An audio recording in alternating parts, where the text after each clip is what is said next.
this where you had the Fed chairman actively and other chairmen or regional presidents come out and say, we want to see more inflation. So these guys are going to print more money.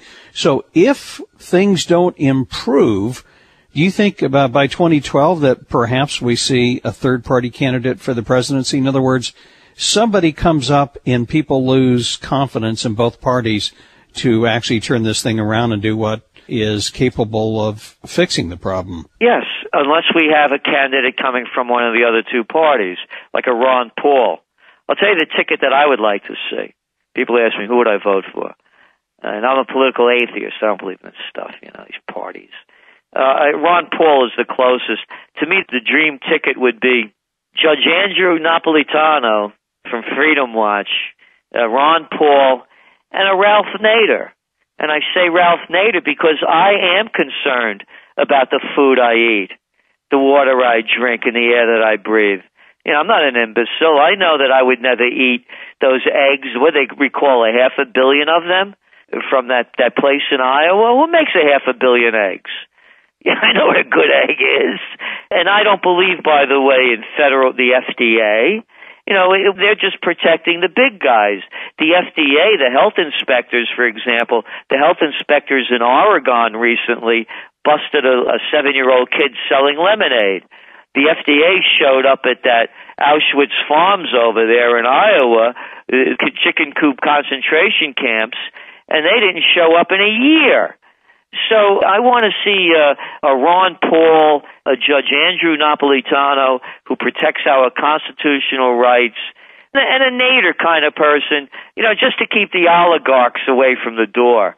But I believe that a Ron Paul Napolitano ticket could actually win with the system that's already in place, or maybe a libertarian. Will the real test come? I know Ron Paul's son Rand Paul is running, so if Rand Paul can get in, maybe there's hope that people see an independent like somebody like Rand would actually make a difference. Do you think that's going to be a key metric to watch? I don't think so, because he's very different than the father, and by the time 2012 comes around, he's pretty much forgotten. One of the ways I made my name in the business in trend forecasting is back in the late 80s. I came out with my real first book, Trend Tracking.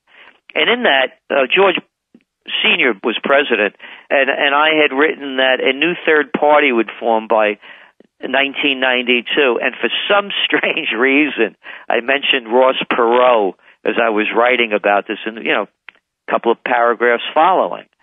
And the same kind of climate exists now. Look at the Gallup poll, Jim. 58% of the people want a third party.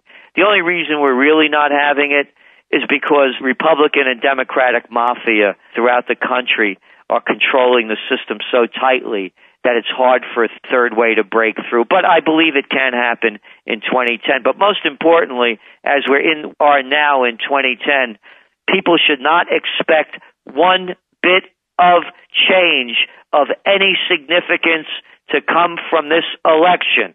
It's more of the same. It's the Washington Wrestling Federation. They pretend that they go out in the ring and they're throwing each other on the mat with these phony moves, and then after it's all over, they're in the back room doing deals. How long do you think it is, though, Gerald, before the international community, what is it, our deficit this year is going to be $1.3 trillion. They haven't even told us what the deficit's going to be next year. They're going to reserve that until after the elections are over, so that would tell me that the number's not going to look good. But how long do you think it is before foreigners basically say no more? They're saying it now. They're saying it now at the price of gold. $1,375 an ounce. That's a critical mark, by the way, that has been trading over that mark. And because the next stop is 1,400 and beyond, there's a currency war going on. And you said earlier, Jim, in your career, you never heard a Fed chairman do or say what Bernanke is saying. How about this one? If these words were spoken by a lunatic, you could expect them. But they were spoken by the Federal Reserve Chairman from Chicago, Charles Evans, in Boston a few days ago. He was saying that what has to happen, because there's a liquidity crisis. Now remember this, this is supposed to be a respectable person saying these words. People should save less. They should spend more. And they should invest in the markets. The reason we're in the mess we are is because we spent and borrowed more. Exactly. And then he tells them to go gamble in rigged games. This is lunacy. This is sick thinking. And that's what the Federal Reserve is. They're sick people. Look what they're doing. QE2. You know what? Save the kiddie talk for, the high school crowd or the kid that you're talking to in college. Quantitative easing. How about flooding the markets with digital money that's not worth the paper it's not printed on?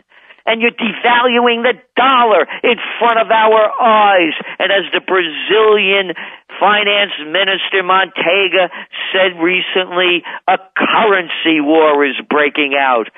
They are sacrificing the American people by devaluing the dollar so the money junkies at Goldman Sachs, J.P. Morgan, going down the line, the Merrill Lynch mob, the Bank of America, the Citigroup criminals, so they could continue to get their money fixed.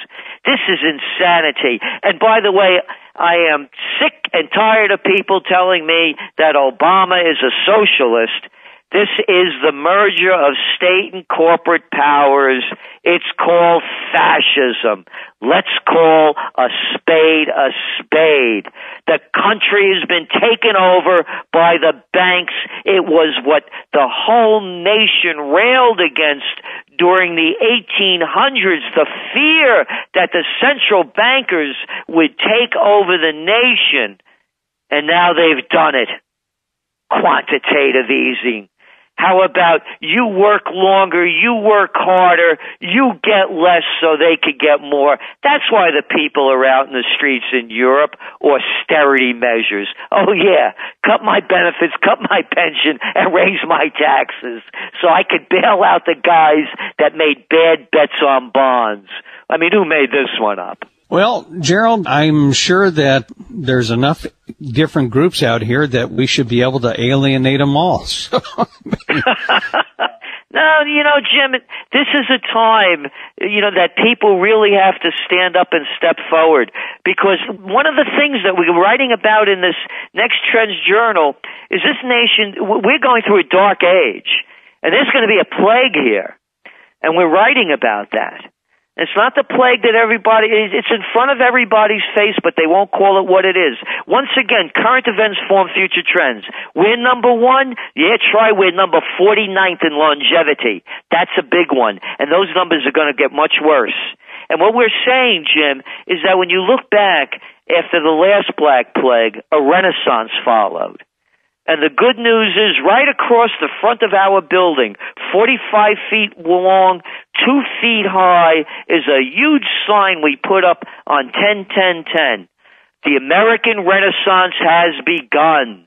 Something is dying that needs to die. A rebirth, a rejuvenation. The future is bleak at best. Let's go back to the past and cherry pick the greatness of this country, just like in the Renaissance, and bring that forward. So let these parties die, let the money junkies rot, and let's start anew. And if we go back to quality and we stop making these laws that favor the bigs, this country could get back to where it was and beyond. Well, Gerald, you never pull any punches. I mean, you tell it like you see it. If our listeners would like to follow the work that you guys do, and you have, correct me if I'm wrong, but you have a new Trends Journal coming out here shortly, do you not? The Trends Journal will be out by Friday of the week of the 18th. Well, Gerald, if our listeners would like to follow your work, tell them how they can find out about the Trends Journal, if you would. Trendsjournal.com. That's Trends Journal with a plural. Trendsjournal.com. And by the way, Jim, we know people are having difficult times, so we have a discount request form, and we try to make it available to everyone because the purpose of the Trends Journal, this is what I love the best, every day we get letters, from people saying how we empowered them, how we showed them a brighter future, and they've taken advantage of it. And that's what it's really all about. Well, super. Well, listen, we've been speaking with Gerald Celente. He heads up the Trends Journal. You can find out more by going to trendsjournal.com. Gerald, thanks for coming on the program. Hey, thank you, Jim. You've been listening to the Financial Sense News Hour with Jim Poplava. The Financial Sense News Hour is for informational and educational purposes only and should not be considered as a solicitation or offer to purchase or sell securities. Responses to listener inquiries are based on the opinions of Jim Poplava and do not take into account listeners' suitability, objectives, or risk tolerances. You should always consult a qualified financial advisor before making investment decisions. Financial Sense will not be liable to anyone for financial losses resulting from companies profiled or information provided on this program. The Financial Sense News Hour was produced by Steel on Steel Productions. Join us again throughout the week for more in-depth news and financial analysis at financialsense.com.